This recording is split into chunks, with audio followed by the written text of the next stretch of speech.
અંકલેશ્વરમાં સતત વરસી રહેલા વરસાદને લઈ બુધવારના રોજ જનજીવન ઠપ થઈ ગયું છે. ગત મધ્યરાત્રિથી અવિરત વરસાદ વરસી રહ્યો છે. આ વચ્ચે અંકલેશ્વરમાં ચાલુ વર્ષે વરસાદમાં પ્રથમ મકાન ધરાશયી થવાની ઘટના સામે આવી છે. અંકલેશ્વરના દગાફળિયા વિસ્તારમાં એક 3 માળનું જૂનું જર્જરિત મકાન ધરાશયી થયું છે. મકાનનો એક તરફનો ભાગ ધસી પડ્યો છે. મકાનમાં કોઈ રહેતું ન હોવાથી જાનહાનિ ટળી હતી.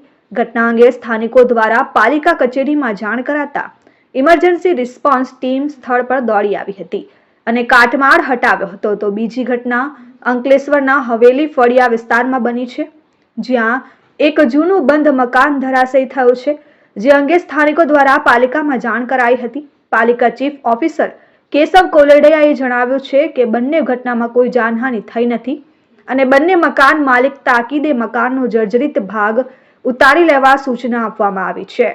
Dharmesh Patel, RN news, Ankleshwar.